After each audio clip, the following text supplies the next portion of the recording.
Linda, you ready? All right. Good. Welcome, everyone, to the City Council work session. This is a work session for Monday, August 1st, 2020, 4:30 PM, Thomas J. Smith, Council Chambers, City Hall. It's for the September 8th, 2020 City Council meeting. You can call in the number on your screen. Sorry about that.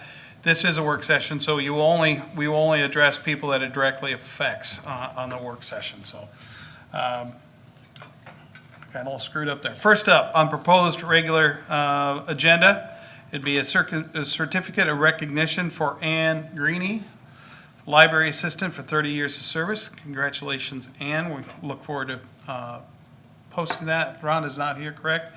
Next up would be a couple of proclamations. First one is library card sign-up month, and that'll be Rhonda Freevert. And Lissencephaly. Thank you. Awareness Day. Awareness Day, Adriana Thomas will be here for that one. And then the third item would be a resolution awarding contract for the 2020 Walnut Street Combined Sewer Repair Project. Manhole 86J12 for those of you keeping score at home. Go ahead, Nick. The resolution in front of you would award contract to Four Seasons Excavating in the amount of $55,214.61. This is a project that was estimated by Jesse, the city engineer, at $66,000. It's a repair to a manhole in the combined network. It also involves some concrete work. We did the bid letting last Tuesday. It's under budget. The funding for this is the sewer line, main line repair. So I can answer any questions on that. That's better than what we were hoping, so good. Anybody have any questions for Nick? All right, moving on to the next item. Resolution awarding contract for the 2020 Flood Mitigation Project, Phase 6. So we also did a bid letting for the flood wall last Tuesday. In the memo you noticed we didn't give a recommended award. We had some issues with the bid tabs, which I'll have Mr. Foley explain. We have $4.2 million in the budget for engineering and the project, funded for TIF. So I think maybe this is when I'll have Leo come up and talk to you about the bid tabs. Okay. The apparent low bidder had some issues with the bid tabs. Get my stuff, not to confuse.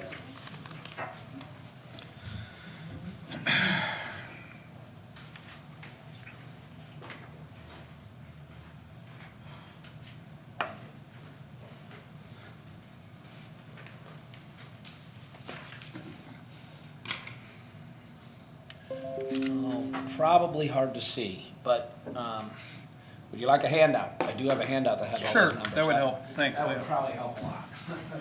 I was worried about that when I... Thank you, sir.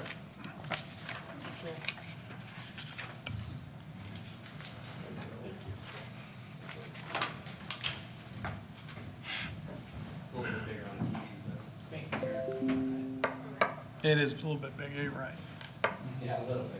Okay, so the bottom line is, I think Nick said, our estimate originally was for, and we're looking at Phase 6, the third line down here. And we had a cost estimate, I'm sorry, I can't even read. Phase 6 is the second line, right? The second line, 4.187 million, and that's where he was talking about the 4.2. The actual construction came in about 4.8 million. And so what I did here was I tried to just look through and see how are we doing overall. The first phase, as Jim has mentioned, is complete, but that 7.3 was about 20% high. Now I added 10% to that for contingency type things that could come up and put it at 5.2. Then I looked down and I said, okay, the Market and Valley Street pump stations are next. I think that's pretty close to in line. Then I went down to the next phase, Phase 9, which we're calling on the fourth line down. And I started to look at that one. There we had $1 million of green infrastructure on that one, and that's the one where we're going up Market Street to tie it in kind of where the water would be very low. Okay. So I thought, we can cut out the green infrastructure because we're doing that with Tiger. We could also cut out some of the sheet piling because it's very low water, and that would put it down and save us some money and get us close to this $26.2 million. So I think in general, if we award tonight, we'd still be in line for an overall project. Uh-oh. How do I get to the second page of this, do you know? That's it, you might have to do it. Okay. So here's what the bids were from the 6 different bidders. And as you can see, there's an original and then a revised. SG did not use the final addendum, which had a proposal in it, and there was one number change, but it was a fairly significant number. It was the number for concrete under the ground, and we raised it by 20% with that thing. So what we did is we said, okay, if you can live with your line item estimate, unit price, then we just revised it. The other revisions are more just mistakes done by contractors. Iowa Bridge didn't have many. Carl A. Nelson had some math errors. General Constructors did the exact same thing SG did, didn't use the final addendum, and Brandt and McCarthy's were perfect.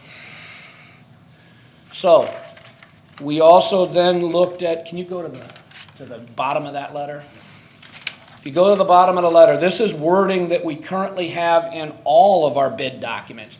And it basically says, if there's discrepancies, we use unit prices. So if you make a mistake, we're going to use your unit price, and then we're going to alter it to make sure your unit price works. And that's really common in the industry. So that's what we did.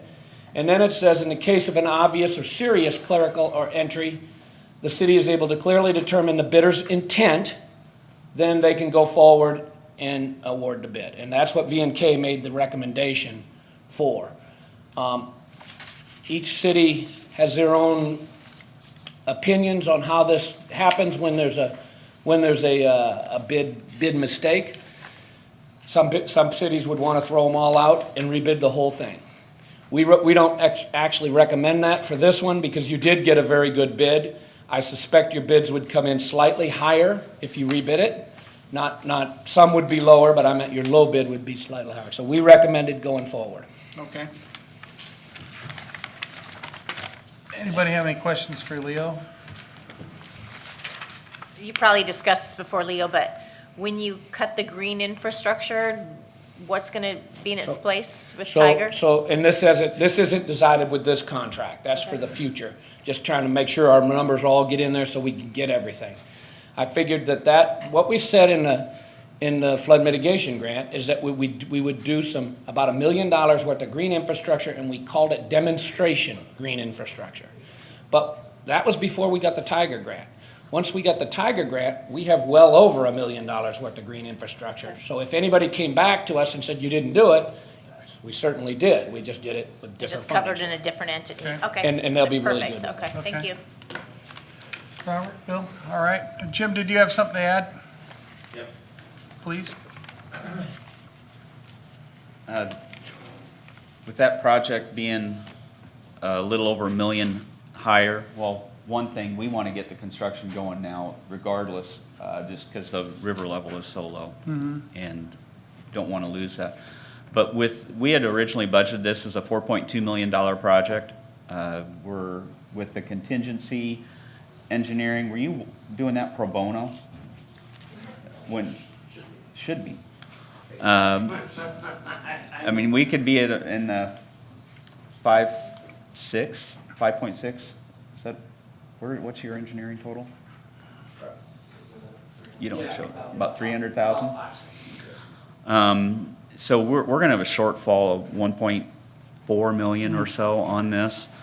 Now, we do have money that comes into our sales tax. The state sales tax that's being paid towards this, there's a balance in there right now.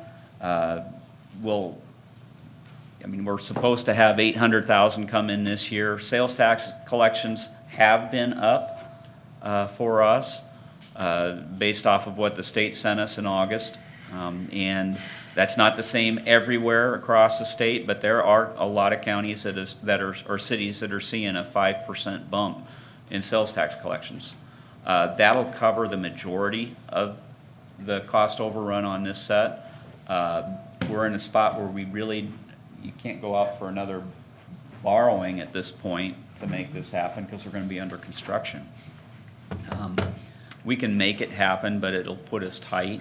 And as we have discussions about where we have some additional funds in a general fund this year, it may come into play as this moves forward through the year, depending on where actual costs come and what we see from the sales tax collections. Okay. So you need to keep that in mind. There are an awful lot of moving pieces. I put a memo in there in a later item that we've got some additional funding, but we've got a lot of moving pieces this year that We're still we dealing with. can't commit to too many things, because we got a lot that we're backstopping. Okay. Any other thoughts? Yes, sir. The cost difference, the $800,000 cost difference, basically, we took SG's construction estimate of a couple of years ago and tried to use those numbers. The trouble is, because of, especially on the upstream side, the foundations were different, there were all kinds of differences, and it was hard for us to make that estimate, how much additional they were gonna charge. So I made the estimate myself, I don't have anybody to blame but myself, but All right. that's all I. Okay. Anybody else have any questions? So the recommendation is by staff to go ahead and accept the bid. For my recommendation, I think you're within your legal bounds to do that. There is a substantive change in the amount that they bid in the quantity. We do use those unit prices even when we bid other projects out, and we'll correct the math errors. I think my biggest thing on recommending it is because of an operational standpoint. The river has been the lowest for the longest it's been for a long time, and I would hate to miss this gap. So you, in theory, could throw out all bids and rebid this. You're talking about a month and a half, 2 months worth of time by the time we're back in this conversation of having this, and you lose the ability to construct it Man, this there's fall. no guarantee. And then you push it into the spring. So my biggest thing on trying to get it done started this fall is because of what we could have next spring. We could have problems anyway. We could have it bleed into this, into the Well, spring. So Also, looking at the cost of the bids, likelihood is it might come back higher, so I agree with that. okay. All right. I don't think it's an unreasonable bid, even Okay. with the adjustment. All right, so I think that's where we're at on that one.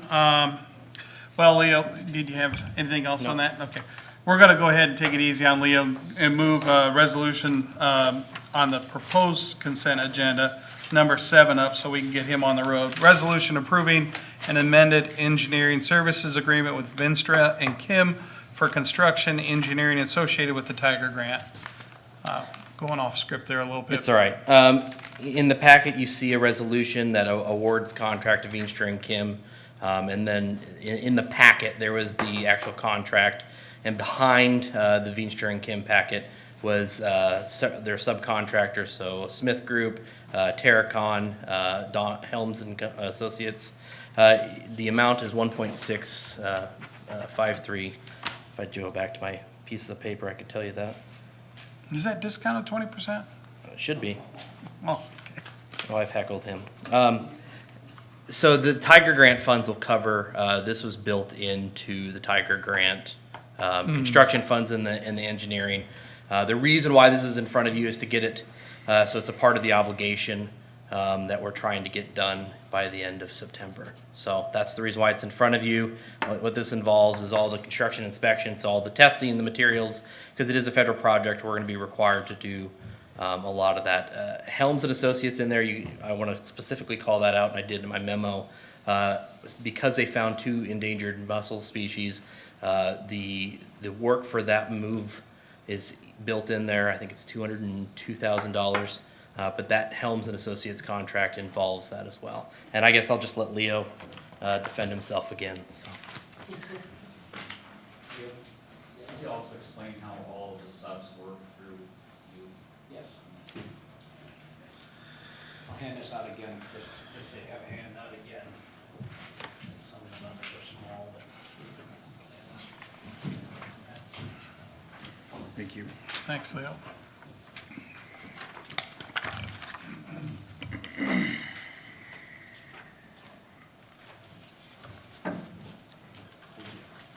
All right, the first one is just a schedule. Kind of important, though. The top line, bluish purple, shows us finishing design in the August timeframe, September. The big deal with finishing the design was we had to finish design and NEPA had to be complete in order for them to approve construction funding. And I think you've signed a document now and they have approved, I believe, and I'm not positive. That is approved. We still need a railroad agreement signed, and we're working overtime to get that same railroad that we've been trying to get signed. But we have a permit to bore under their rail, but we don't have working in the right-of-way agreement signed, which doesn't make sense, but it's typical. So that's what we're still working on. DOT has been very good to us, and they've worked hard to get all these things taken care of in the last few hours, more or less. So, looking at schedules here, we had the same idea. We were going to start on Main Street and on the north part of the riverfront more or less at the same time. And then we had a little bit of overlap, but in general, then Jefferson Street and the south part would follow. You'll see those schedules overlap a little bit. Jim had mentioned to me Jefferson Street. We told people that it wouldn't be until 2022. And because of discussions with DOT and how their working days work, we gave them a start date earlier, but we told them they couldn't close the street. They couldn't do any closures until March of 2022 on Jefferson Street. So but they thought it would be better to get them ahead of time. And that does help too. If some contractors get really good at working at what they call their non-days, meaning they don't count against them, but they'll work those days, and then they can get ahead in a contract and get things done on time. So we hope that happens. Go to the next, there you go. So this is just something that really Jesse put together, but it just shows complications of how the dollars work, where the dollars are at, how there's different divisions. And the reason for the divisions is if the city didn't have enough money in the pots, then DOT would just not award the contract and just move forward. So we wanted to make sure things got awarded in the priority that we wanted them awarded. So the first one you can see there, division, the first one is the roads project. The first division is Main Street. The second division is Jefferson Street, but you can see the names of the streets, Court to Angular and Jefferson Street from front to the railroad tracks. Then we went down and we have sewer separation on that side. Then we did Jefferson from the railroad tracks to Central, and as you can see, that's $1 million plus item. We tried to go through and do some cutting. For instance, we tried to spread out the lights, spread out the trees a little bit to get the costs in line. But to be honest, we estimated this in, say, 2016. Now we're in 2020, and the numbers have obviously inflated. So that's the part there. But I think we have it nailed down to where some decisions will have to get made, but I think it looks fairly like we can cover the dollars. Same thing as you move down to the riverfront. We knew that the area between the memorial and the memorial building and the port building was very important, so that's our first division. The south boat ramp was our second division. Then we started looking at the parking and which parking lots could be done later if they had to be. So that's the reason for those. Hopefully they can all get, I will tell you, estimating a flood control project is very difficult. Closure structures aren't normal railroad stuff or more normal contractors. This is more of your traditional road work. So the top part of that, we feel real comfortable. The bottom part has some things in there that are a little more difficult for the typical contractors. And then the top just shows you how we anticipated potential funding coming in order to cover these costs. You go to the next one? Can I cover that for a second? Yeah. Go back. As he's going through all the different pieces that are on here, please note the sections that aren't getting done. Main Street, Port to High, with an estimated cost at $560,000. You're parking, two different sets of parking in here. North of the north boat ramp with an estimate of $360,000. The parking south of Memorial Auditorium at $613,000. You know, as Nick and I have talked about that section in particular, a lot of that lot has already been repaved. One thing that we didn't get done that probably would like to see get done is to get that building taken out of there and get that restriped with that additional parking in that area, even if we aren't able to get to that at this point. The other parking north of the north boat ramp, that area, if we can find a way as we move forward to find another funding source to make that happen, is a priority for us. From an infrastructure perspective, that if you go down there, that sidewalk along the river it's unusable. That whole area is collapsing, and we need to get that north of the north ramp. That area needs to get addressed, but it isn't going to get done in this. When we put this together, or talked with Leo about what he could put out with an estimate, I'm not super comfortable having a project go out that's, if you notice here, it's $1 million still over, or $800,000 over what our funding was for this project. But I felt more comfortable with $800,000 than $2.3 million that we were putting up here. We are kind of dependent on what happens here as we go out to bid and where numbers come back. We're very likely gonna be in a position here where you are talking about some trade-offs. Are we going to cover from another funding source? Again, we have that funding in the general fund that we're gonna be over, or some other set of funding to try to keep the project whole? Or do we look at taking some items out to stay within what we have for Tiger funds?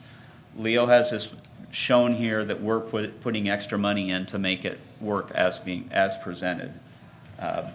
But that's a discussion we're gonna have at some point when we get bid numbers back. You're And talking the top right. the top right shows that additional city funds of $1 million. We don't have that committed anywhere. That hasn't been put forward as city funds previously. So that's a discussion that's gonna have to go on when we get bids back. Just know that that's an issue that we're gonna have to address. And another thing, all of this is design, so it's all on paper and design. One way or the other, it could be done. We're hoping for good bids, we just have to, we wait and see. We also did one other thing. DOT wanted to have everything so it's ready to bid, and bids in October. We're bidding the streets, so the streets will begin bidding in October, but we were able to get them to delay the riverfront until January. And the intent there was we can start to see the riverfront, the roads, and then we'll have some pretty good handle on what maneuvers we need to make at that point. It won't be all of the cards, but it'll be a lot of them. So that will help there a little bit. All right, next one. And this shows the $1.6 million of construction engineering. As I showed you on the schedule, you've got 4 basically separate contracts over almost 3-year time frame, and that shows you what we're doing. The numbers are roughly 9-10%, which is a lot of money for construction engineering, but not for a federal DOT project. Federal DOT projects tell us to put in between 12 and 15%. So when we estimate early on in a project, we'll say 12 to 15. If you go to the next sheet. And this shows you just how we come up with our numbers, everything that DOT wants to see, how many hours it takes to do it, and DOT does review this. And then we add those numbers together. It shows all of our sub monies. The only thing it doesn't show, the only thing that is not typical is that muscle relocation for $200,000. Everything else We do a lot of DOT federal projects, and it's fairly standard. We're real comfortable at doing it, but it just takes a lot of time. And if you don't do it right, it puts the city at risk, and it puts us at risk.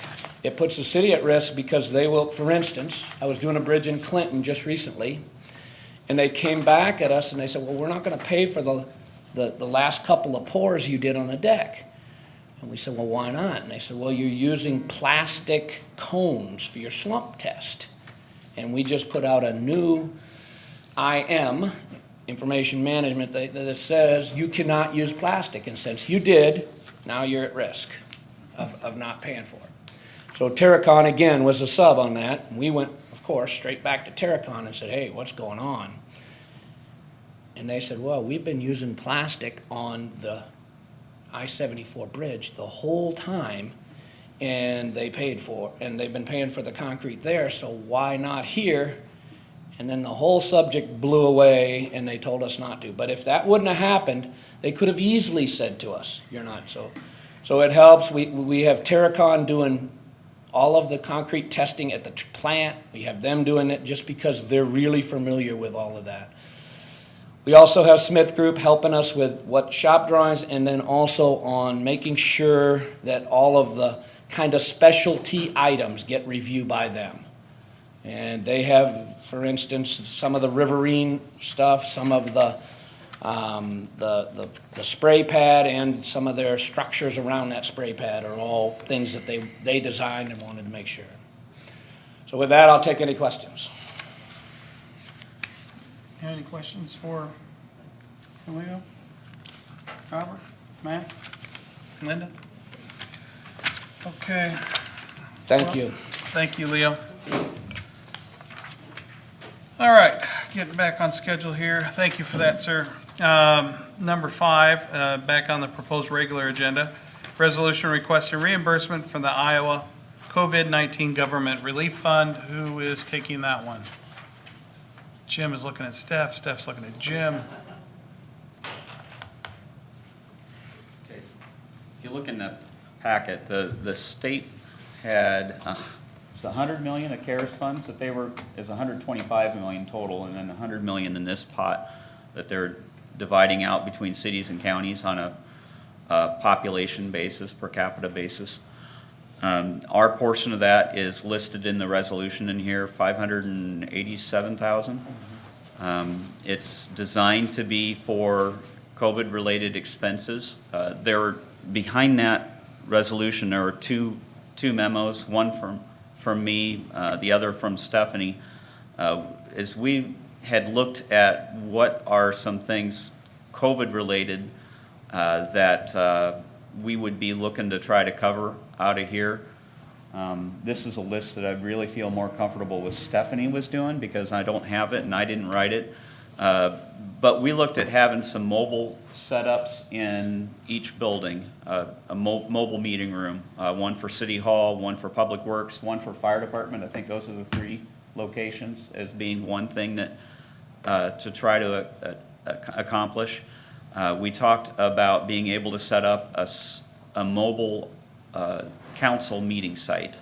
We were looking at doing that at the auditorium, set up a simple camera system and being able to just still go out over, hopefully over Mediacom, and make that all work. And that in and of itself is about a $10,000 item, possibly. It's not. $2,400. Essentially using some iPad setups to do the, yeah, you know this, I don't. Thank you, I'm glad you're gonna go through this. And you can go over the other ones. So he's referencing that second memo that was in the packet after the resolution, but basically it would be to open the city council meetings up to the public again. If we have it down at the auditorium, we could set you guys up on the stage. We'd have the microphone set up. We've already discussed it with Mike and BRE. SCC did their graduation down there. So I did go on Facebook and watch it, and it looks pretty good, and that's what they used, 4 or 5 iPads in different locations. So we would get tripods, set them up, so like the cameras could be on you, and then it could switch to who's on the podium. It could switch to, they do have the 2 screens up there. But then we could allow people to come back into the meetings. We could, spread out a lot there. So as we were thinking about these funds, we just thought this would be an idea. We would be able to buy this subscription studio switcher software. That's a recurring cost, about $40 a month. But that would then stream it back to our streaming service so people could use it just like now on our website. And then we'd also get a signal to go to Mediacom. So that people could watch it at home just like this. We would just basically moving the meeting down there. So if that's something you guys are interested in, we would need, at least, we think 4 weeks notice, because Kathleen would have to change all the public announcements, public hearings to be saying we're gonna be at this location and not here. So something to think about, but it's been a long time since we allowed people in. Budget season's coming up and all of that. If we, we're just thinking if this isn't gonna go away for a while, which we don't think it will, something to think about. One of the things too, we have new laptops. Jim got a new laptop. I know we've asked you in the past if you want a laptop. Some of you have city laptops, but these are a little bit more mobile. If you want to kind of show them, that they're almost more like Surface tablets. They're not as big and bulky. So if anybody would want one like this, we'd get it ordered for you. And Can they come with the cameras and? yes, it comes with the cameras. That's what we discovered was our laptops now don't have the cameras. More as a pad, That's I like that. touchscreen. touchscreen. Yeah, I would, Yeah, I'm in. Okay. these war horses we have are, Right, and then we realized, of course, for budgetary reasons, we cut out the cameras on them, but that's exactly what we need now for Zoom meetings. You guys could have meetings on your laptops if you needed to, not with each other, but you know what I mean, other things that you participate in. So that's kind of probably the main reason why we'd like to get you new ones, is they're more useful in these times. So should I just go ahead and order 5, or somebody that doesn't want one? If you want to think about it, you can get back with me. Yeah, I'll take one. no, I think we're all in on that one. I'd rather Okay. have you make one order than 5. Yeah, so. okay, then You we'll want us get to address everybody new these ones. As we go, as far as what we want to do as we go? Do you want to, or you want us to round back? Because I think the open meeting deal, I wanted to go back to that real quick. Sure, Sorry, I sure. didn't mean to No. interrupt you. Okay, if we did that, I assume we could use that equipment for other mobile meetings if needed. Oh, Those yeah. iPad, we could use them for other things, is what I'm getting at. Yes. So yes, that would be a priority for me as far Yeah, as I'm getting the meetings interested. back. I think that the public has a voice and that their voice deserves to be heard, and I think that we need to consider that for sure. Where specifically are you thinking of doing this in the auditorium? Are we gonna be like on a stage? Yeah, I mean, that's what we thought. We'd set up, tables and chairs just on the stage, and then everybody else would be down below with a podium that just like this, we could have a podium So- down there we'd walk up to. So then will we require city staff to set up a bunch of chairs and stuff ahead of the meeting each week? Yeah, I mean,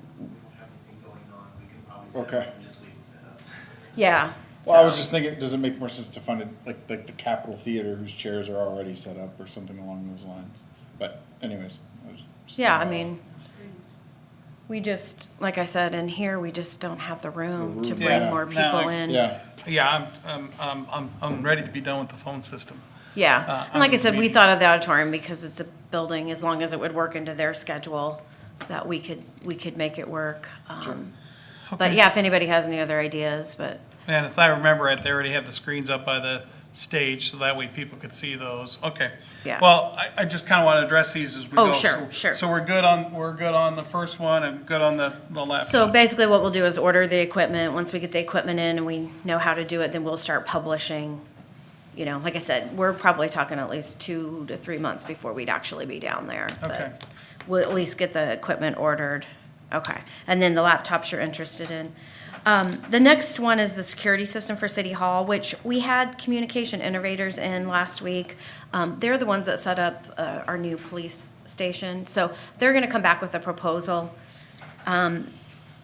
We don't have a dollar amount on that because we haven't seen the proposal, but we're thinking it could be high dollar amount if we did everything that they were proposing, or we could scale back, but I don't really have anything to share with you right now, so.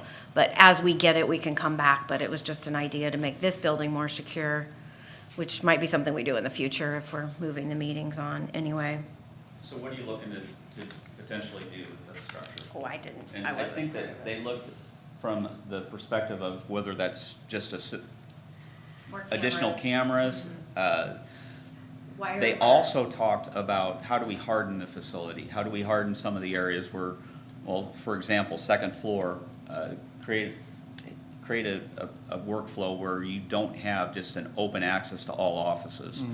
That has a usage both from a COVID perspective, but also just a security perspective. It would keep the city council's sitting area, that would be part of, your office would be part of what would only be accessible by being let in. And that's something that's where we start getting into a higher dollar amount when they start looking at potentially the 100,000 to 200,000 type level. It's because they're looking at those options. That's not something that we have anything hard and fast for you at this point, but something for you to think about that it fits within what this funding is intended for, and it makes sense for what our structures.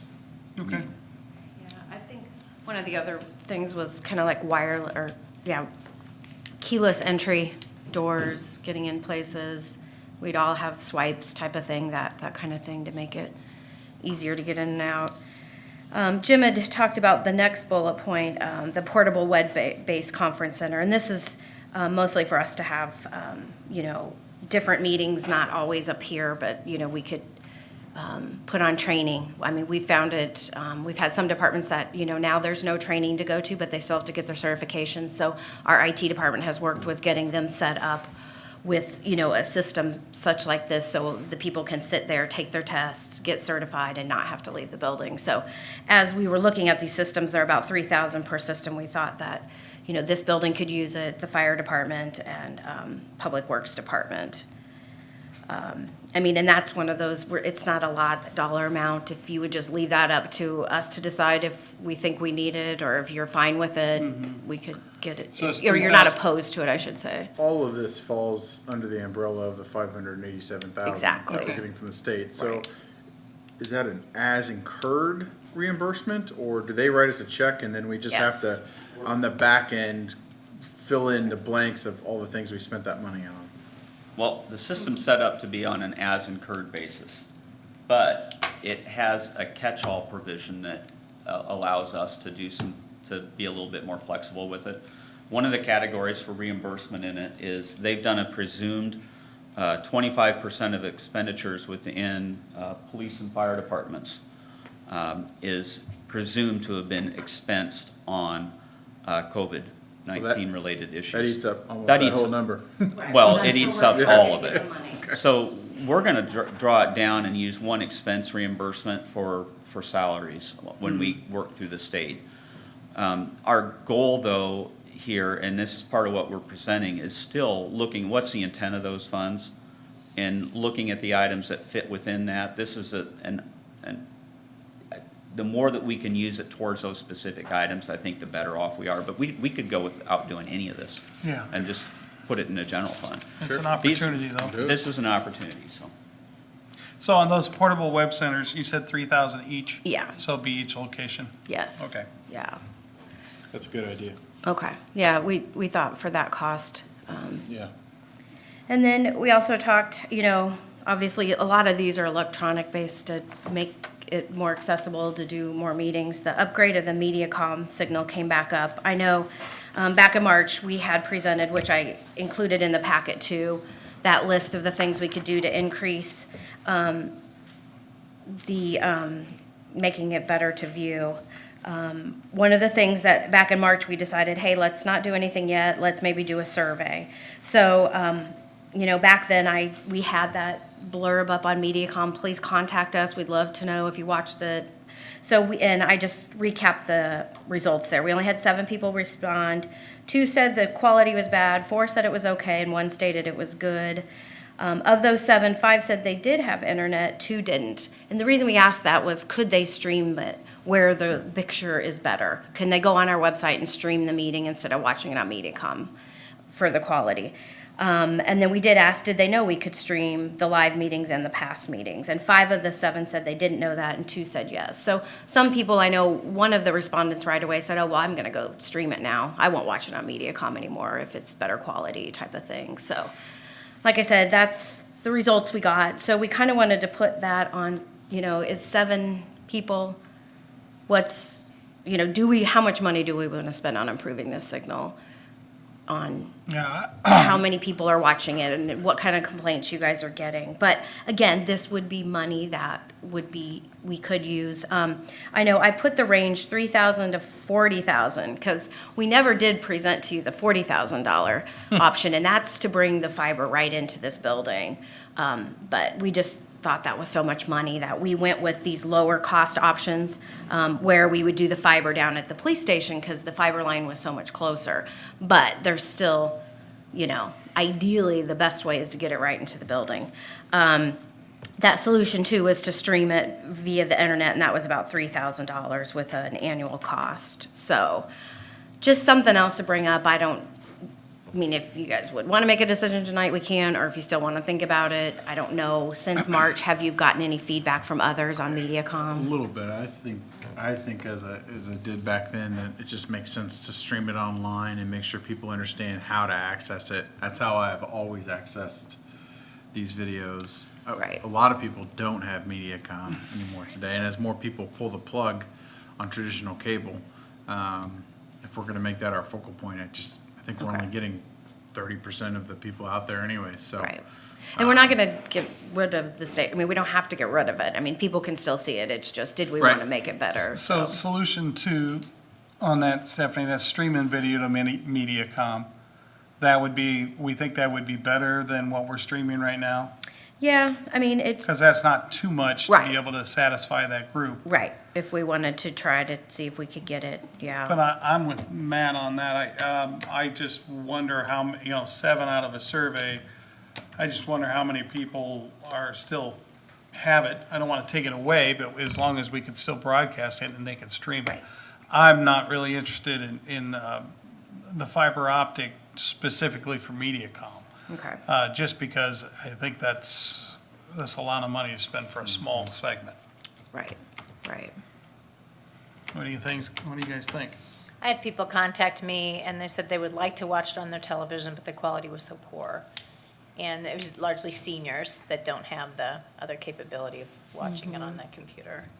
That's the So feedback I got. if we did that solution 2, though, streaming the video to via Mediacom via the internet, that should improve that, is what we're thinking? That's what we think. So, it is something we could try, and if there's no improvement, we would be out the equipment costs, but, And then 1,500 annually. well, we would stop the service if it wasn't any Oh, better. okay. You know what I mean? That's an annual. Oh, yep, I got you. Yeah, so if we want to go down that road and try it, we can.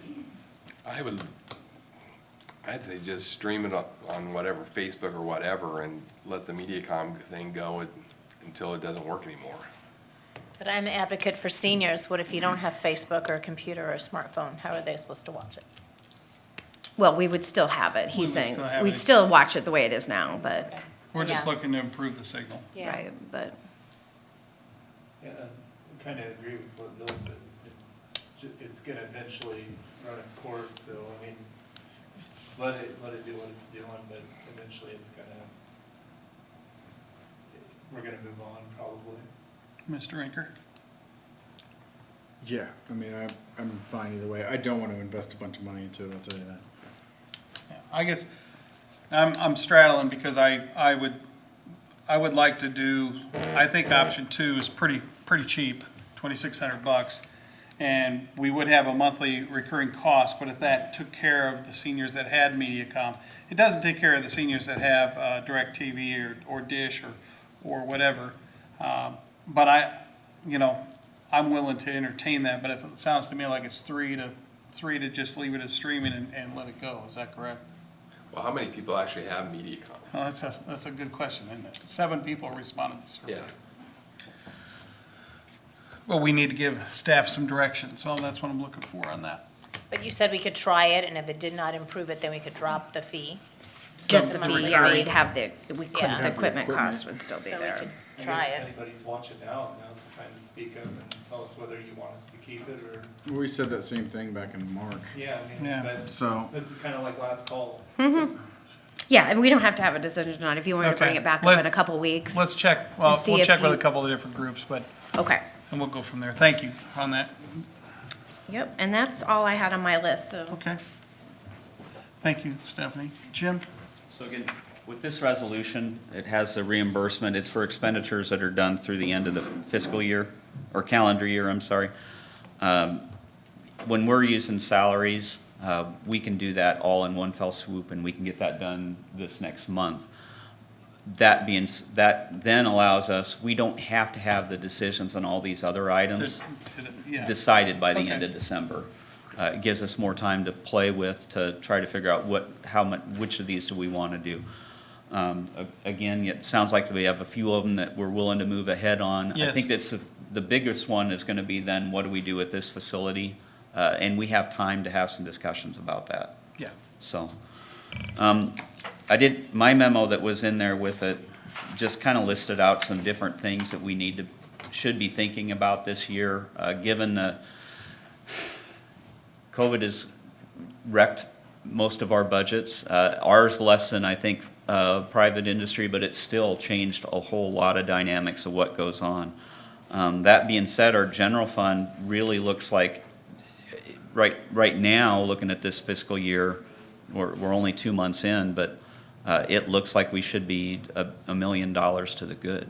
I mean, very, very likely between the ground emergency medical transport being like 300,000 above where, 350,000 above where we had originally budgeted it.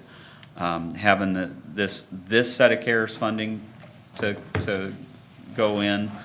We also have, Nick's gonna be talking about how to use a portion of his transit CARES funding. Well, it's offsetting a portion of the loss that we would normally occur in the operating fund, in the general fund. So, we just have and I mentioned the SAFER grant. We have gotten an extension. That's specifically because of what's gone on with COVID. And it allows us to access, I think, close to 100,000 of additional grant funds that we weren't gonna get a chance to draw down. So there's a lot of different things that are gonna help us to have some funds in the general fund extra to play with. I've already talked about we've got the flood wall has cost overruns. Tiger grant very likely is gonna have cost overruns. We have the 3 sets out of the Tiger grant, 3 sections that weren't done, and I mentioned that in a memo, one of those that should be looked at. I think I tried to put a list in my memo, the 8 items that were in there, not talking about the 2 big bid projects, but talking about other things that would be kind of a prioritization, and I kind of did them in order. The pool deck, which Eric's gonna be talking about, absolutely needs to get done, at least some level of work there. Moving in probably by next spring, you have to have at least a small portion of it, and if you're able to do a chunk of it, that would be helpful. And that doesn't have to necessarily come out of the general fund. That might be able to be worked into local option sales tax. We're gonna have the presentation on the risers here in a little bit.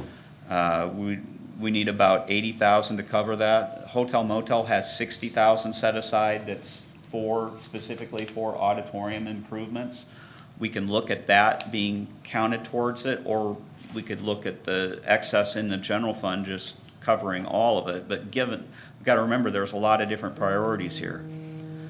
The next one that has a big piece that I think we really need to be ready for, the short line would like to have support for moving their passing track.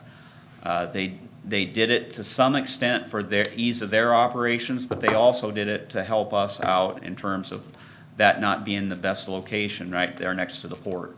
It saved us about 100,000 in gate closures in the flood wall project.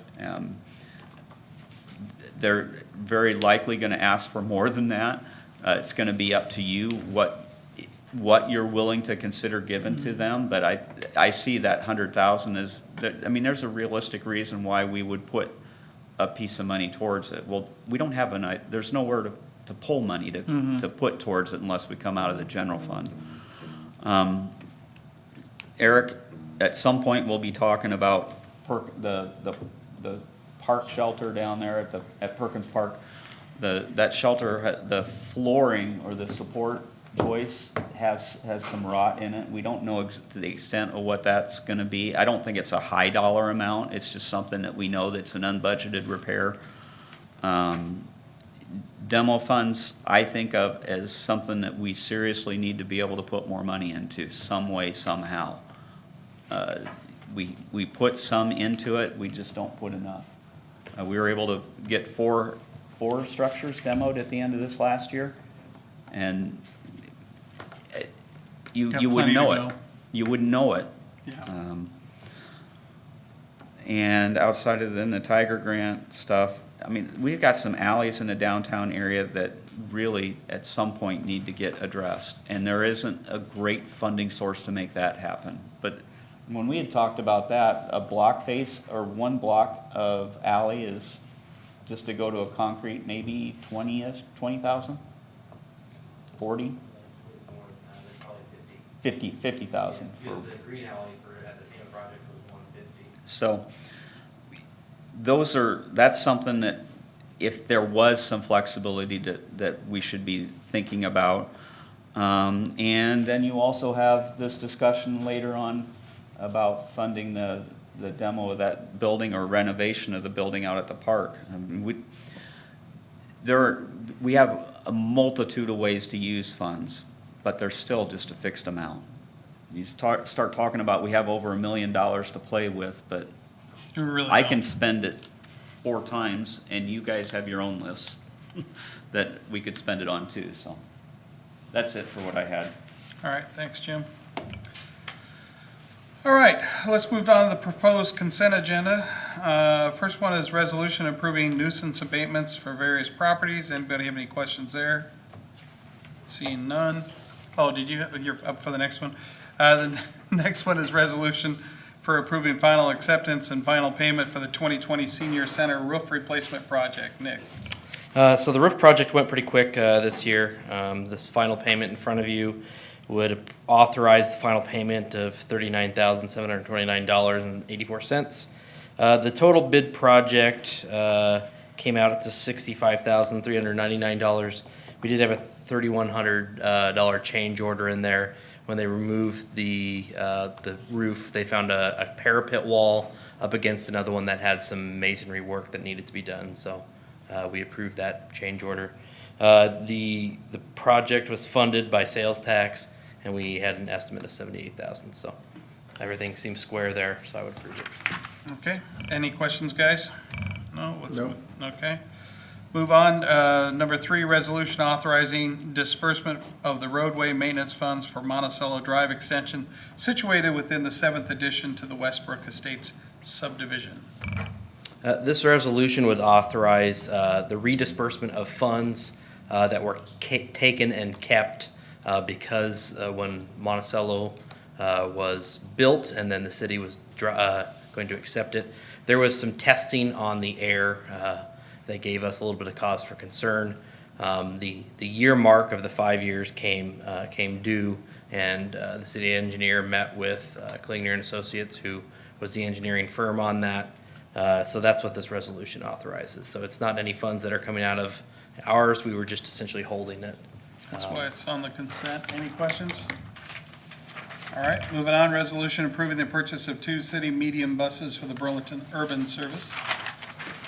So the resolution in front of you would authorize the purchase of 2 medium-duty buses from Thomas Bus Sales in the total amount of $219,444. We've used Thomas in the past, as I've kind of noted before.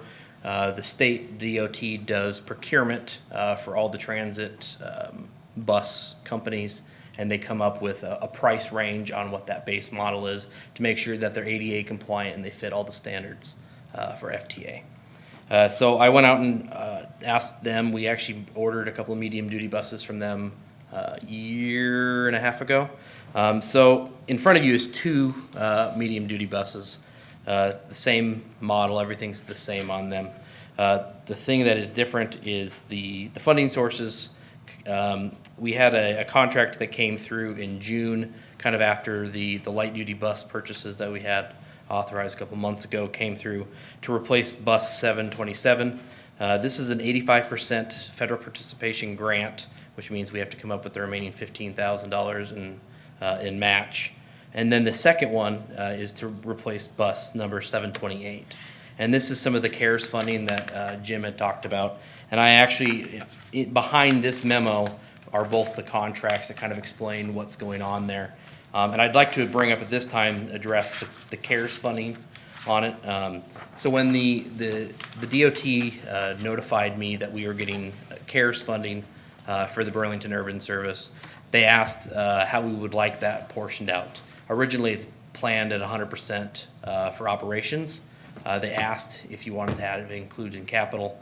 I said that 50% for capital. Capital costs tend to lead more towards our higher operational costs just in fixing buses. So it would be $653,000 that I had originally said for capital planning. I'll talk about it later again, but they can only use the buses that are on our state transportation improvement plan. And unfortunately, we just replaced 3 of them, and so there were only 2 more behind it. So I didn't get the full $600 and some thousand in bus replacement. I just had the 2 buses to replace, and then the $150,000 in electronic transit fare. That's a much more in-depth conversation. I can have it now if you'd like me to, but I'll maybe save that until I'm ready to talk about it. We have a reason why you talk about, we have to get Okay. rid of fare. Say what? We have to get rid of taking tokens. Correct. So in March, upon COVID, we suspended transit fare collection. Annually, we budget about $90,000 to $100,000. We took in 60, and upon us stopping collection, I realized how much time we spent as staff just simply pulling the money out of the bus, taking it, sorting it, and then taking it to the bank. And so that's why I requested $150,000 to move towards electronic transit fare. What it will involve is, I'm talking with several different companies that are doing it. It will involve pay apps on the phone. So you can put in your credit card information, you can buy any of our bus, you can do a one-time ride at $1.25 or whatever we decide that being, or you can buy a monthly pass and then you just simply show your cell phone.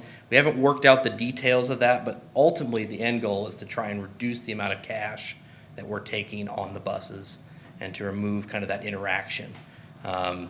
So another part of that $150,000 in that will be a mobile booking app. One of the other things that happens is I have a lead driver who acts more as a dispatch person. She's on the phone, and I've got 5 or 6 people behind her trying to call in for rides. So it's a lot of demand response, and we're trying to turn those things into the same application, but then also it'll be, go ahead. So I could get on my phone and request a bus, is that what you're? Correct.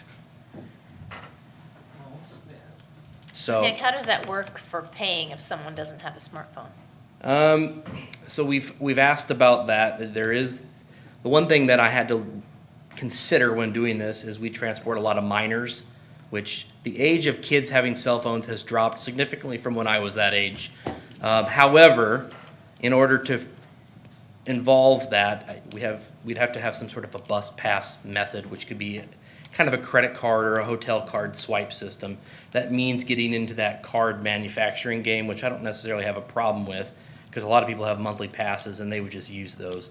And then there's hardware or equipment on the buses that they could just, so how that would work, I don't have those details yet, unfortunately. I'm still in that kind of like Just glad to hear investigation there's an stage option. on how all those things work together. But, I mean, the way I could see it happening is we could manufacture those cards in the office at Public Works. If someone wanted to preload $100 onto that card, we could just simply make that transaction. Yeah, perfect. So Thank you. I don't know all that, but once I get into that, but I wanted to bring recognition of what those capital projects are. Okay.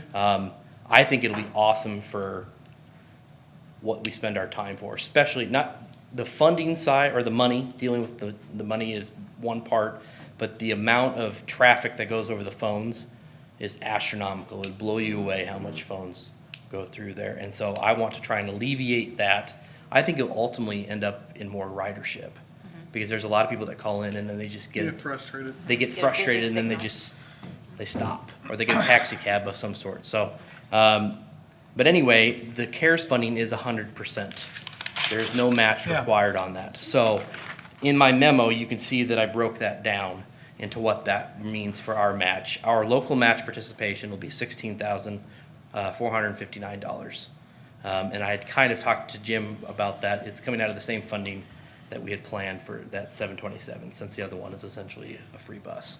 But I wanted to group this in because we're ordering essentially the same exact bus for medium duty, so we'll get this So- process at the same time. Real quickly, about the buses, I'm gonna pick up what you should be bringing up, because you keep asking about it. Bike racks? They're on there. Okay, thank you. So how much, The match, just Yeah. to, just clear it, the 16,000 is covered out of local option sales tax. We had budgeted, I think, 50 or 60,000 in the current years that we weren't needing because of the way funding came in.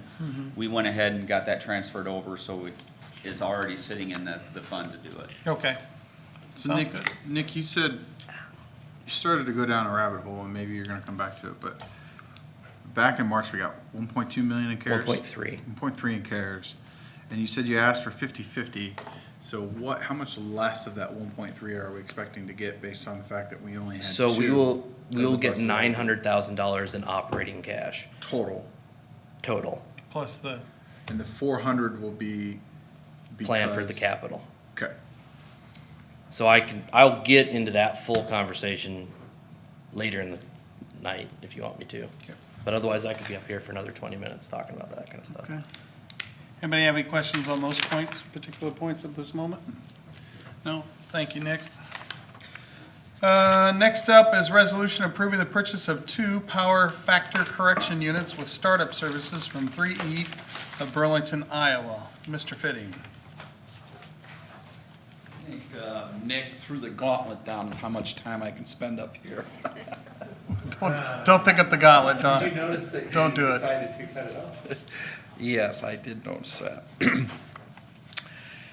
You have the memo, the council item memo that I sent to the city manager that gives the overview of what I'm asking to do. This was a capital improvement project that's in the budget for this fiscal year. These units are electronic units that are placed near the transformers. We have transformers at the north end of the plant. We have transformers at the south end of the plant. These units are designed to improve the power factor, which is a measurement of the efficiency of the total electricity that's coming in and being used. And then of that total, a percentage of it is used to actually do the work. The rest of it, I won't say is waste, but these will improve our power efficiency to the extent that we're guesstimating that the return of investment will be somewhere between 8 and 10 years. Actually, I think it's going to be better than that, but I like to be conservative. We received 3 quotes on these units. The lowest quote was from Van Meter of Keokuk, Iowa, in the amount of $59,066. The next lowest quote was from 3E of Burlington in the amount of $60,268. There's a difference of $1,202 or 2% more than the quote from Van Meter. But if you apply our local preference given guidelines of 5% up to a maximum differential of $5,000, that's as stipulated in the city of Burlington, Iowa's purchasing policies and procedures, which were adopted by council on November 2019. If you apply that local preference given, We, as staff, are recommending then the approval of the purchase of the 2 power factor correction units with startup from the local company, 3E of Burlington, at the cost of the $60,268. Okay. Anybody have any questions for Don on that? Seems like a good deal. Thank you, sir. Thank you. Number 6, a resolution approving an amendment to the agreement with Stanley Consultants for engineering services related to the construction of Harrison Avenue. Nick? So we hired Stanley Consultants back, I think, early this spring to start design on the Harrison Street project that's planned to break ground sometime early next spring. And in it, we're trying to reconstruct Harrison Street from the asphalt it is to a new concrete road. And then we'll also be doing some sanitary, or some storm line installation that we're planning to run to the south towards the area of James Madison School. We've had conversations with the school about putting a retention pond to help deal with that storm water. So we're doing some storm sewer sanitary separation. As we started investigating the depths of those sewers, we ran into a problem where the sewer line would be able to run and not cause conflict. Miller Street is really narrow. I mean, it's only 18 foot wide, which is not typical. In that, they found that the depth would run into another line, so we actually had to switch. And in the packet, you can see in the Stanley contract, they talk about taking it down 8th Street. So that involves all new survey work. The estimates that we have on the project are quite a bit underneath what we had planned. So we told them to give us a price on what it would take to design the Summer Street and Harrison Street intersection. We had a plan originally to kind of just come up to a head on where that intersection is. This contract will help redo the paving in that intersection and also redo the lights. The biggest benefit is taking the hump out of Summer Street. And so the amendment is a $51,700 not to exceed contract to do the design on that intersection, and then all new traffic lights, and then the survey work, sanitary design down, or storm sewer design rather, down 8th Street. So Okay. Why the lights? as you get into the radiuses, we'll be getting into the light bases on that. Okay. So it'll involve all new detection too. So do you have to buy new mast arms and everything then? I think we probably will, based on the distance that you have to set them back. Given the fact that we've had several conversations about trying to put lights in places along the West Avenue corridor to create a safer intersection for student traffic. Could you reuse them? Would it make any sense to repurpose those in that space and save ourselves a couple $100,000 on the mast arms? I mean, you possibly could. Okay. It's a possibility to save them. Let me confirm. I don't know what their plan was on Sure. those mast arms. I wouldn't want to answer incorrectly. Okay. But you'll check it out, though? I will. Okay, thank you, Gonna Matt. take The ramp off of Summer Street Road. Yep. Okay, so moving on now to the discussion items, unless there's any other questions for Nick on that? No. Treasurer's report.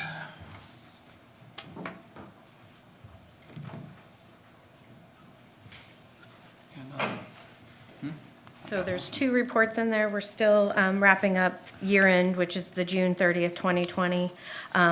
As of today, it's the end of our 60-day period where we accrue things back. So by the time we get to the next treasurer's report, June will pretty much be final. So, but things are coming in as expected. We'll clear up some of these negative account balances and like property maintenance and vehicle maintenance. But other than that, year-end is It's coming along. it's coming along like we expected. So July, for the month of July, then the treasury report's in there too. That one looks pretty sparse because a lot of things that we, take in July is really for June, so it gets accrued back. So you'll see there's not a lot of transactions going on in that month, but there's nothing out of the ordinary that's happening either. So does anybody have any questions? Yep. Okay. I don't have questions if you don't. Okay, next up, for discussion, parking passes. Eric, we haven't seen you all night. It's rare. There's a memo in your packet on the parking passes. The parking committee did meet. They discussed the use of on-street parking passes. The committee as a whole did not recommend approval of the passes, especially for only one particular group in downtown. I guess some on the committee had received questions from other businesses or individuals of if they're approved, how do I apply? And in fact, one business owner downtown said he'd like to apply as well. That's on our committee. So that was kind of that discussion. Further got into discussion about city code, and based on current city code, it doesn't appear that parking passes could be issued unless city code is amended. So that would be kind of a first step that would have to go through. Did consult with our attorney, and if we wanted to go forward with parking passes, there's kind of a sample or draft amended code on the back or second page of the memo that would have to be done first. And then subsequently, a resolution would have to be passed, laying out more specifics on what particular group or how to apply or who can apply after that fact. So kind of a two-step process if you do want to move forward. Again, the committee did not recommend moving forward based on kind of the concerns and questions they've gotten from other businesses and entities downtown. Yeah. All right, gang, we've been putting this one down the road. Let's have your thoughts on it. I'm reading that paragraph in here that it basically says what Eric just said, where the code would need to be modified to have a defined group of citizens' ability to park without penalty. I don't want, laws were never intended, or ordinances were never intended to benefit a single entity or group. It was for the community or all of us. So like, I don't feel comfortable changing a code to benefit just a small group of people in this instance. Okay. I think, I agree. I don't believe that it's probably the best course of action for us to amend the code. After reading what we received in the packet and from. Let me say something else too. Sure. Just so you can flavor it with this.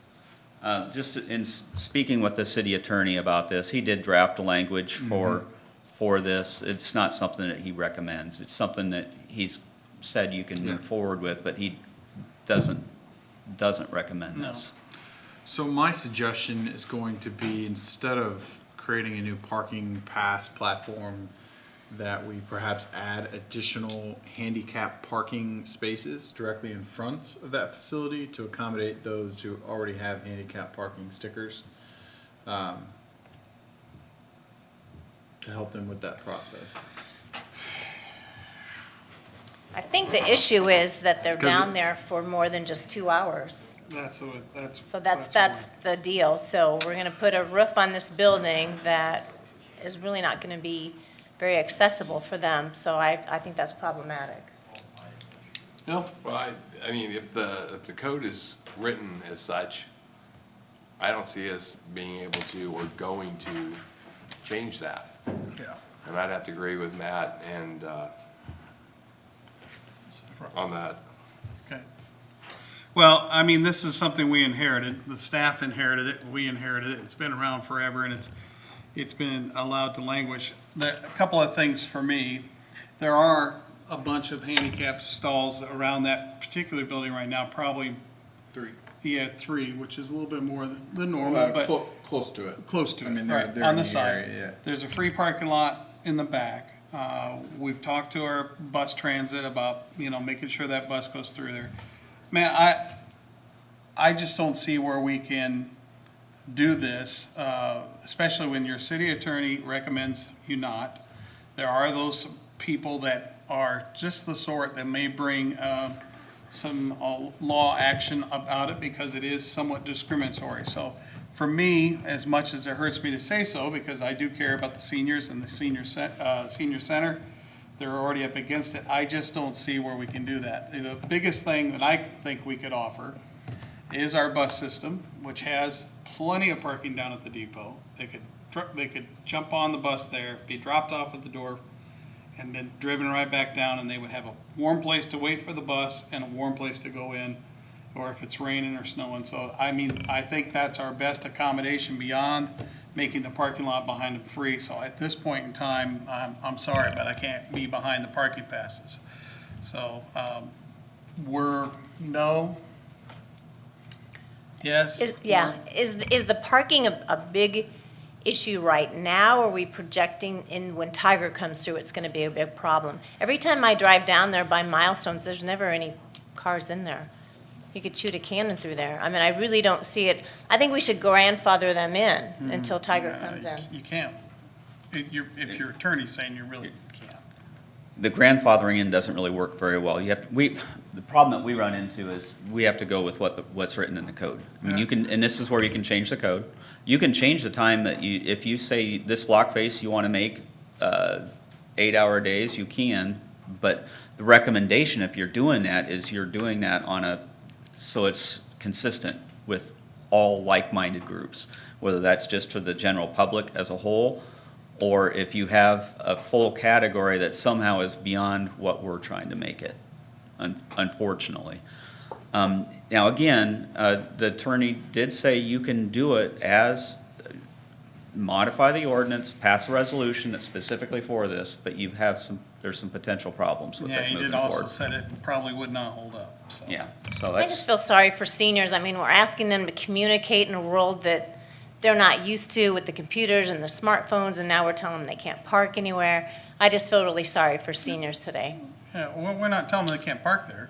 We're just saying they can't use. Not for longer than 2 hours. Well, we're just saying they can't use made-up passes that they made up themselves, or the passes that were originally given a long time ago.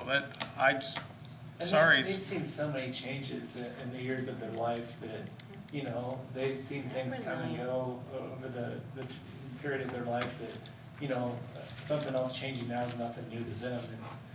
You know, they have to adjust the same as the rest of us.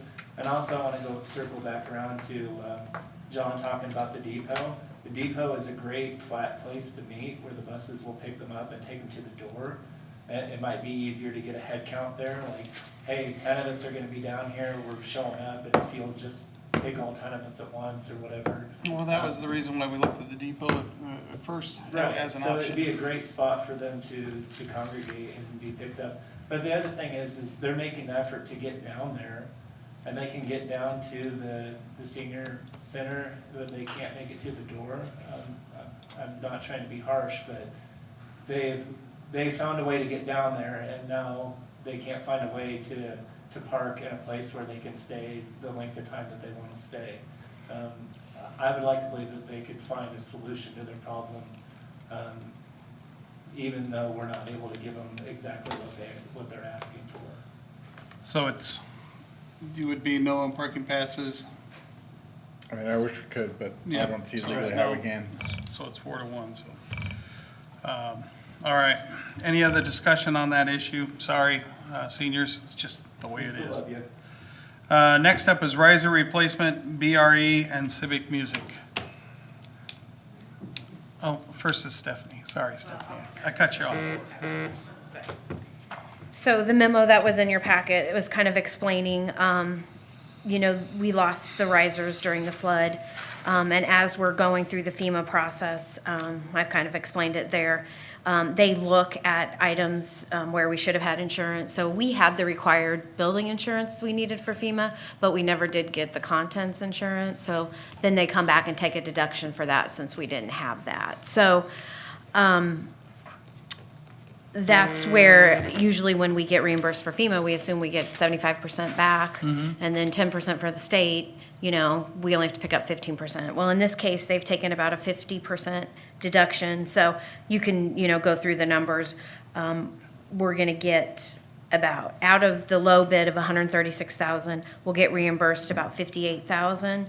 So then our cost to replace them is at 78,731. I know Jim had mentioned we do have that balance in our hotel motel funds that have been directly allocated for the auditorium of 60,000.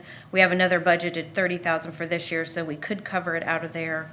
Or the other option is to just cover it out of the auditorium line item in the general fund, which is part of that flexible money we would have to use. So if you have any questions, I included the bids. BRE went out and kind of did the legwork because they're kind of the experts in this. So if you have any questions for Mike on why we need them, why we want them, that type of thing, you know.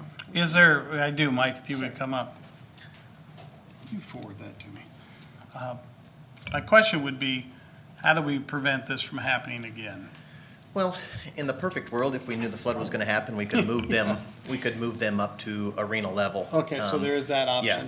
option. I mean, these sit in the lower part of the auditorium on the back in the new section of the garage, and I mean, they take up that whole area.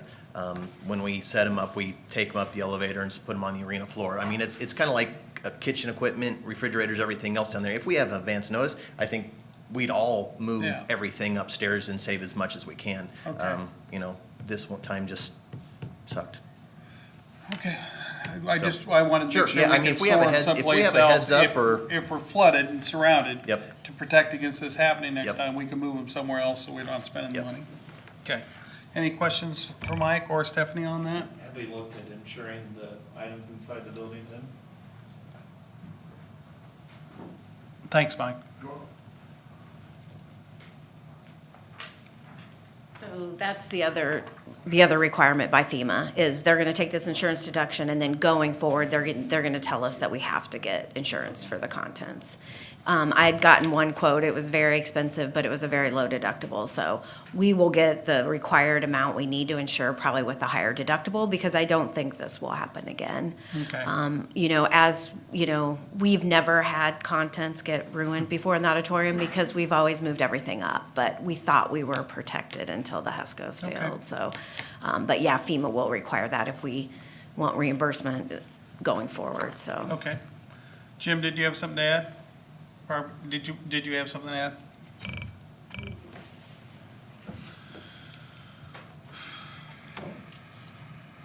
You all may know that I'm president of Civic Music. If you don't, that's why I'm here.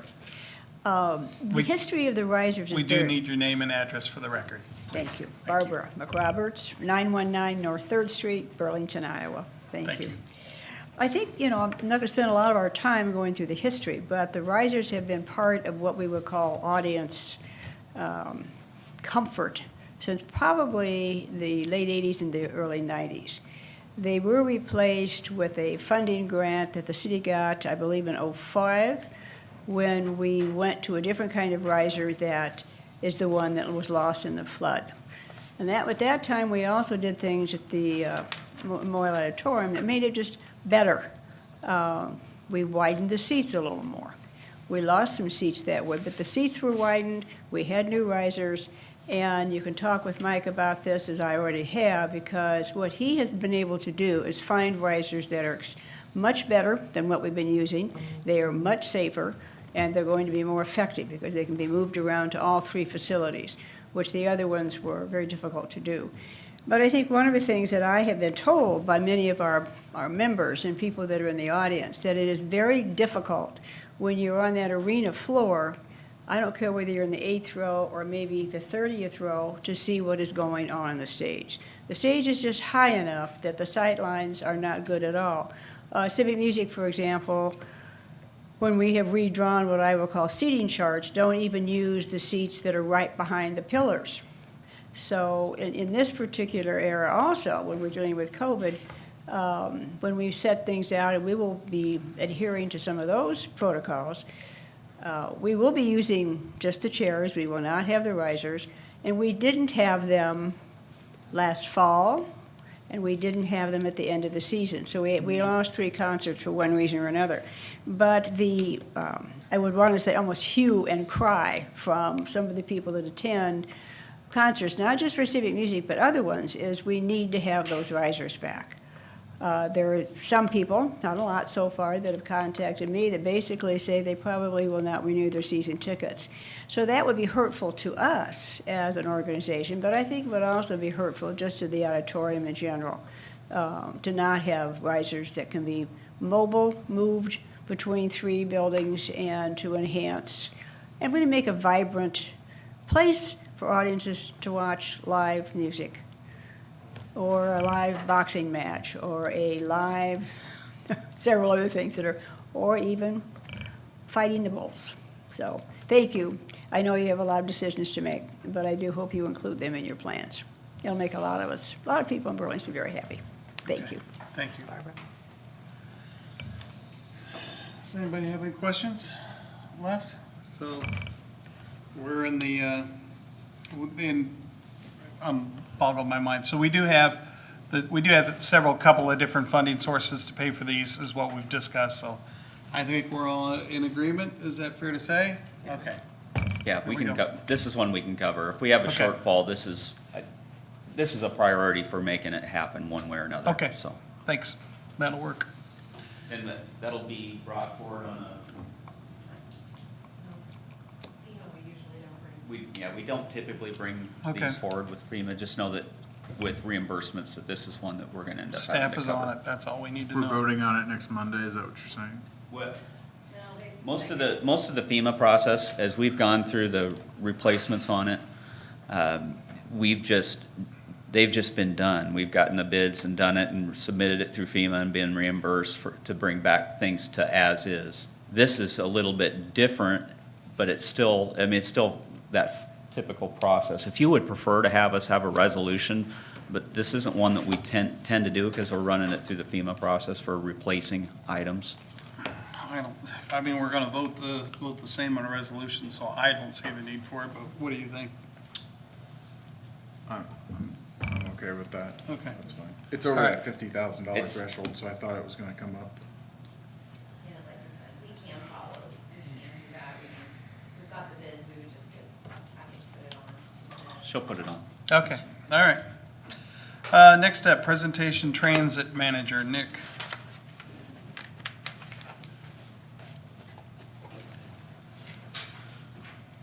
I'll try and make this one a little bit quicker than my last transit conversation. This budget cycle, I had come to you during my budget presentation and kind of asked for the idea of returning the position of a transit manager. The need has definitely not gone away. As COVID has ensued, it only has made my work in the bus area much more involved between installing shields and figuring out how we're going to handle fare and what kind of bus routing we're going to do. I definitely have had a lot of work. I've kind of outlined what the transit manager would do for as far as work and the amount that goes into it. The back to the CARES funding, that's how we ultimately would be paying for a position like this, at least for the next couple of years. In the packet, you see a contract that is the breakout of the remaining CARES fund that is not the capital. You can see the breakout, and I misquoted earlier, it was $677,000. That was the original 50% split. And then you can see the $223,000 that returned to the operations side. That's the amount that was remaining from the original 50% split, which totals $900,000. The CARES funding for transit can be used to cover any of the costs for the operations of the bus department during COVID. To date, however, I've only requested $30,000, which makes up the difference in loss of transit fare. It's an interesting funding problem. We had FTA monies that we normally get. If I were to request CARES to the full extent that I could have, I would have essentially pushed FTA monies off to the side and not used it. So for the last fiscal year, I just finished up. So this $900,000 actually has $30,000 taken off of it for the last fiscal year of operating. But I have $870,000. The contract date is only a three-year contract, but the original CARES Act money did not have any end date on there.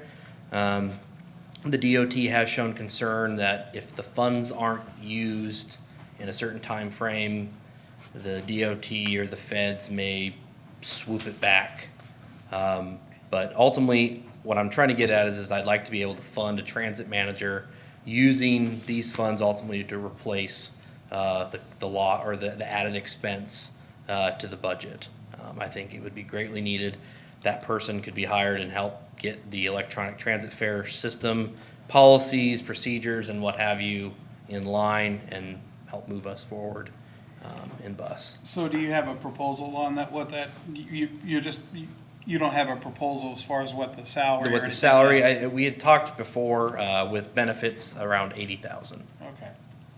Well, I know it was a budget item requested last budget and the budget before, and it's a want by our city manager has expressed that he would like to get that off your shoulders. I think that's wise. I think we should look and see what our neighbors are doing as far as compensation and program, make sure we're not overpaying or underpaying. So we need to check that out. But I don't have a problem with it. Anybody else?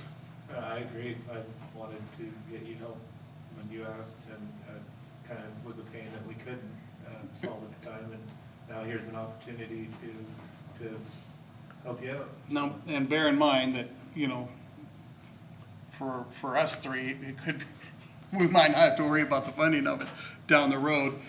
You know, whoever is not on council, but we will have to address it at some point in time. We'll have to find the money to keep it going. This isn't an infinite No, it's not an funding infinite. to pay. That's the So only thing I wanted to say. Right. Anything? No, I think it has the potential to grow. I think it's probably an underserved area, and we could be making more money with the transit when we get up and I running. think in with the advertising, cards we and- probably miss out on, you know, when I first got here, I looked at previous budgets. We were making $15,000 to $20,000 a year for advertisement on buses, and I know that maybe advertisement has shifted in the way it's means, but now we make $800 to $1,000. Now, most recent year has not been good for us, but I think that could be pushed a little stronger. I don't have enough time in the day to try and push that. We have an ad agency, but they're not out scrapping the grounds like, you know, somebody here would. It's becoming so cost prohibitive for people to drive anymore that I think mass transit is the future for our city. And I look for it to explode in the next 5 years here. Okay. The only thing I say is once you hire somebody, They're it's a permanent. forever cost. Yeah. Well, we'll have to, what do you think, Matt? I think that if we're going to hire a transit manager, we need to do it now. Yep. Because with everything that's going on, I mean, we're already seeing scenarios where things are kind of slipping through the cracks on some of that stuff, and it's not that you're not doing a good job, it's just there's only so many hours in the day for you to work. So, with all the care stuff going on, with the bus replacement, with the schedules, with us adding things like senior trips I mean, there's just more pieces to that puzzle now.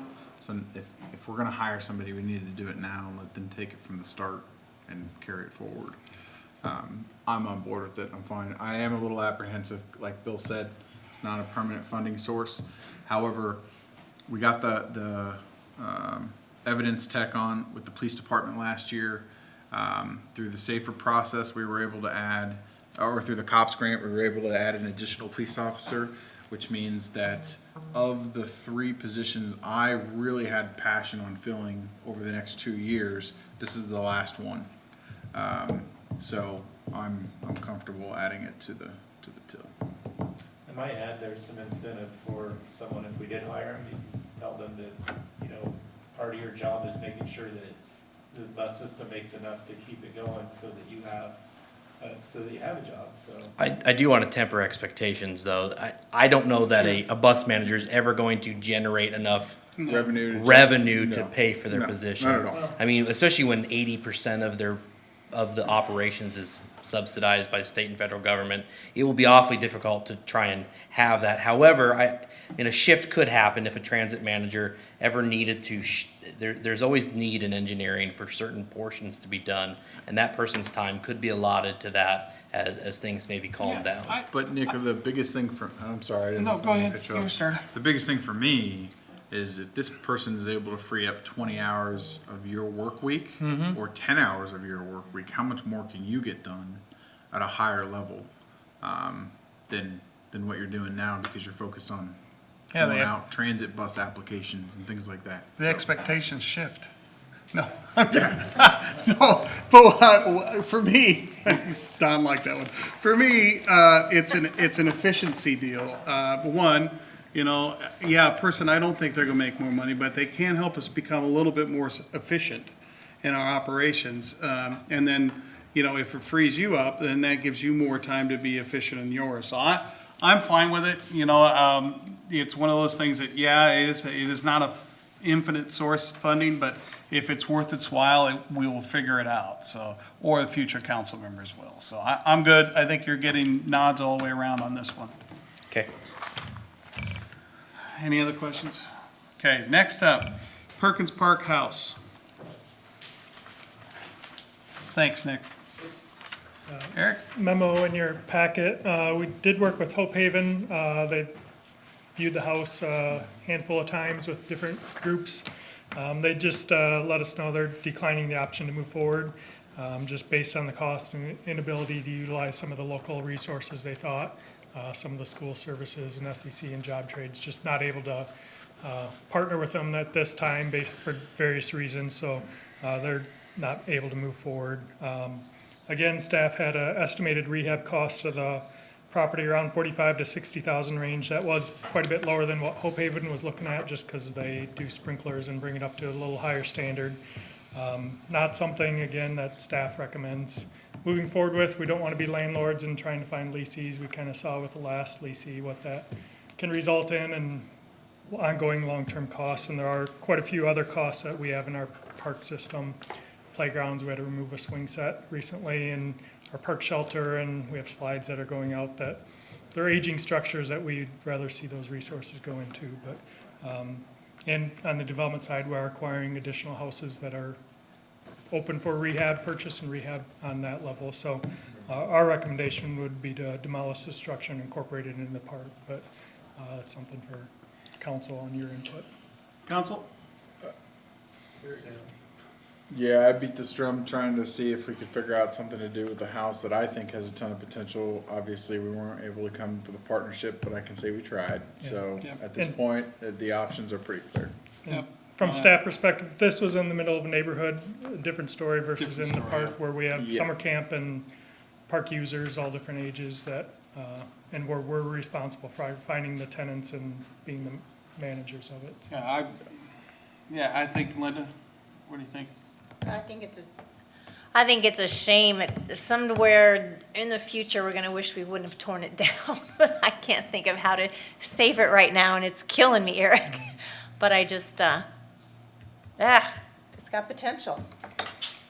Well, we did the good fight. We tried to find a couple of different ways. I'm tear it down and let's get it torn down before squatters get in there. So it was gnarly would be a light term to describe its condition. It was. I would like to ask that we give the Historic Preservation Society and those Preservation organizations an Station, yeah. opportunity to go through that home and save or preserve what they would like. We can Yep. contact them on that. Okay, All right, thank you. all right. Next up, four-way stop sign, Course Street and Osborne.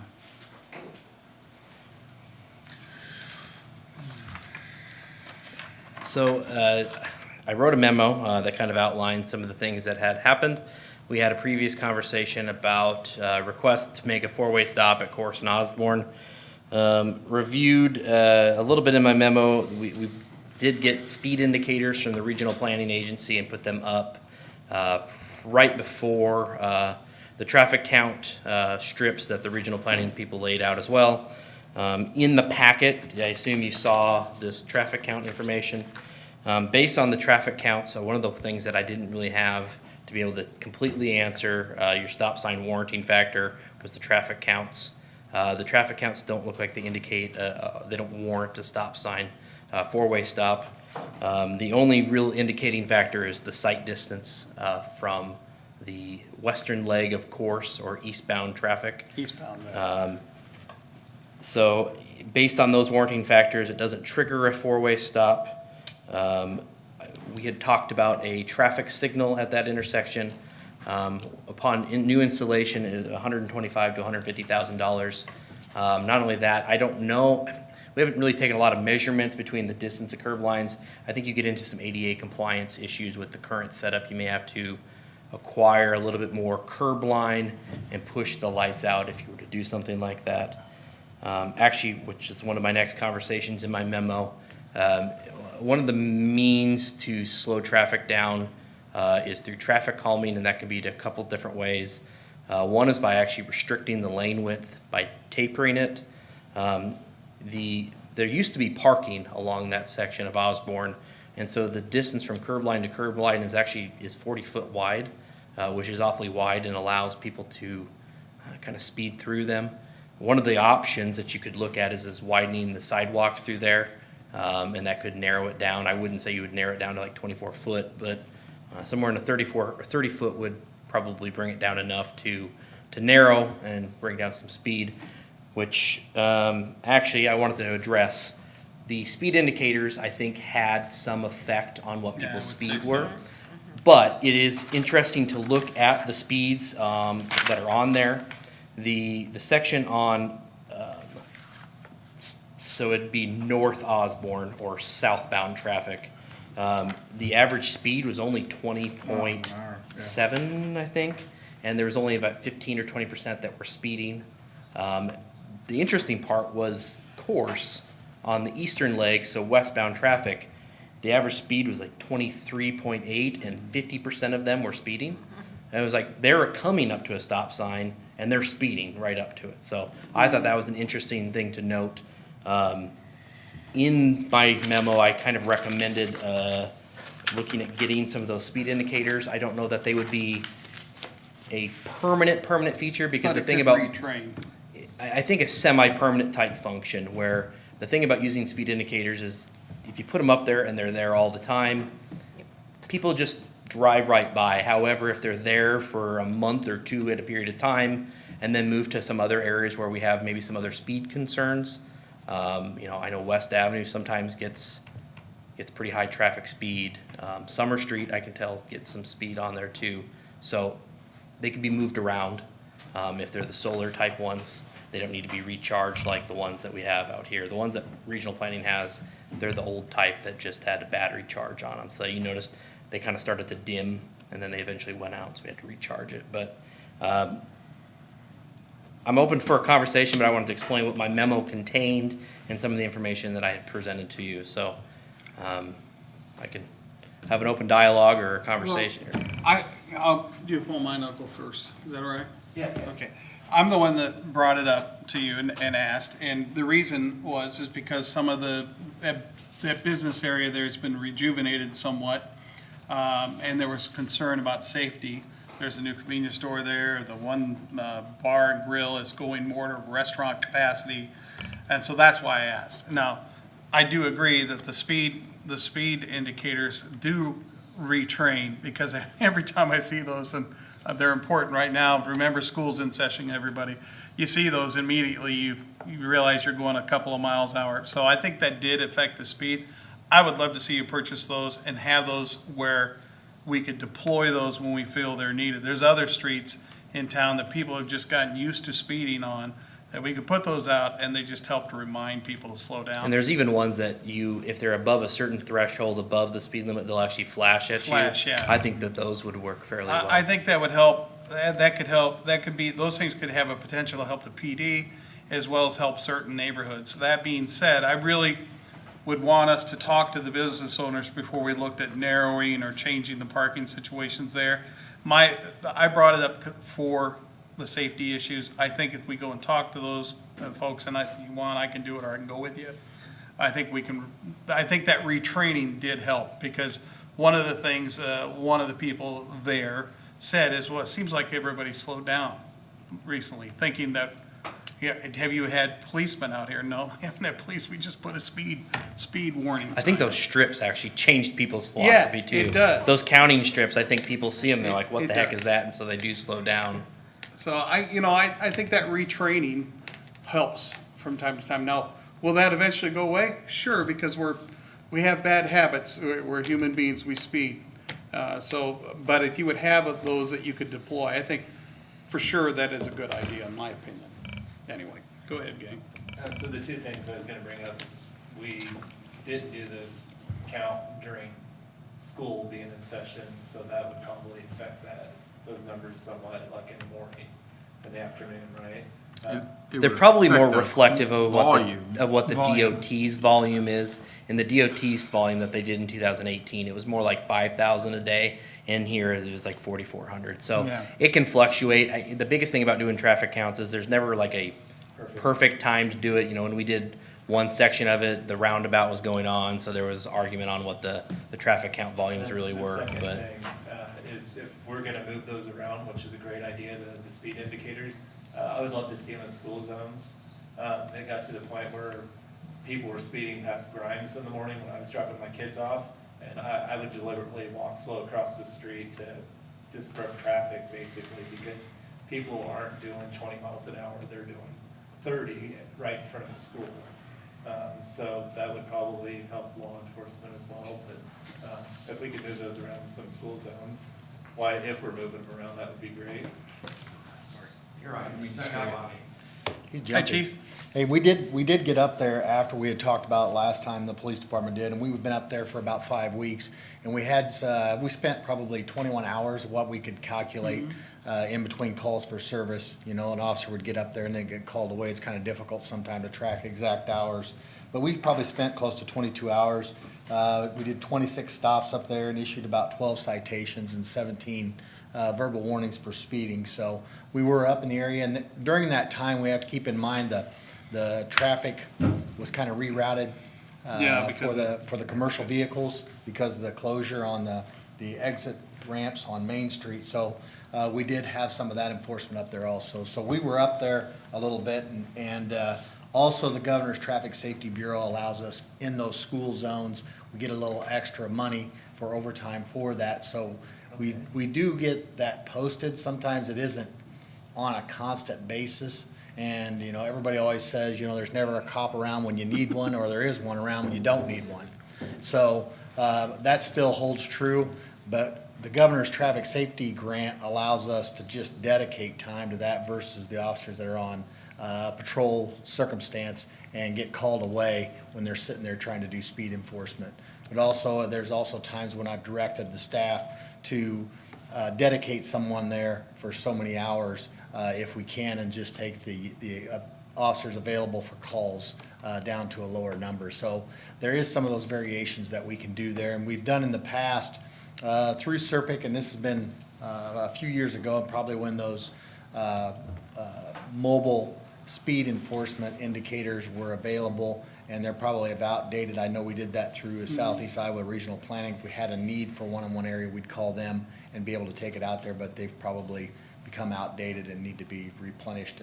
And we can look at through some grants, and I'll task my staff to look for grants to maybe find some of those mobile speed indicators or see what the cost is and work with Nick, so. Okay. Thank you. So for right now, I guess we're gonna be it sounds like we're status quo, is that where we're at? But we would encourage you to, I would think those speed indicators, if we could get a few, would help, and then you could deploy them as I mean, needed. for what they bring in value, I think they're relatively low cost, so. Okay.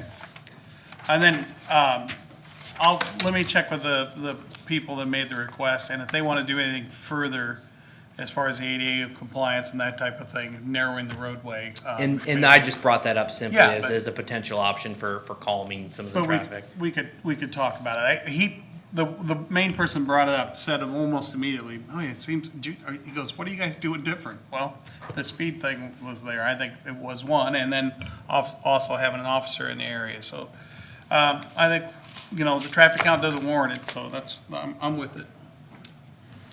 Any other questions on that? No? Last thing, we have an appointment. Looks like Dr. Sid Carter resigned from the Riverfront Advisory Committee. Bob Fleming, also known as the Bishop by previous council, has expressed an interest in serving in this committee, so it's recommended we consider appointing him to the unexpired term. Is that all right with everybody? Sounds Okay. good. Anything else from staff? Gonna go around the horn. Eric? Chief? Nick? Good. Oh, wait a minute, now you've got my attention. I just got an email from Jeremy Wagner from BNSF. Yeah. Looks like I have a rail agreement in my email, Yes! so All right, I won't fantastic. lose my job for losing $17 million. Yeah, It was a concern there for a while, my friend. All right, Chief, Don, anything? Stephanie? All right, now to the bearer of bad news. Jim? He's smiling. So weird. Of course he is. He was, brings us down after Nick's exciting I announcement. have the radio this week, you guys have it next week. Yes, okay. That's it? That's it. Oh, hot We diggity. talked for 2 hours. Okay, We got all kinds of time, Jim. all right. That being, council, you have anything? We meeting on Labor Day? We meeting on that? It'll be on Tuesday. Tuesday. It's on Tuesday? Tuesday. Same time, same that channel? Yep. All right. Okay, so Bill doesn't have anything, Linda does. Go ahead, Linda. I know sometimes constituents try to get a hold of us, and that's great. We want your feedback, we want to help you. But please leave a name and a phone number, or some contact information, so we can ask you for details. We do want to address your problems. We are here to help, but a name and a phone number or email is very, very helpful. Thank you. Robert? I don't have anything. Matt? Just want to say that my wife and I welcomed a new little girl into the world last Wednesday, 2 months early, by surprise. She's doing well, mom's doing well, so everything's good. Great. That's fantastic. Congrats. Yeah, I would agree with Linda. If you have something you want us to look at, we're not gonna check out anonymous complaints, typically. So we'll protect your identity if we feel it's needed, but if you're gonna contact us, please give us some information. And last thing, I brought it up earlier, Notre Dame school's been in session 3 weeks. And, but now the other schools are finally catching up. And so there are kids out there, please make sure you are not speeding in the school zones. I know it's hard to remember, but they're in school and you can tell there's kids walking around, so slow down, please. That's all I have. No one else has anything. We're adjourned. Thanks.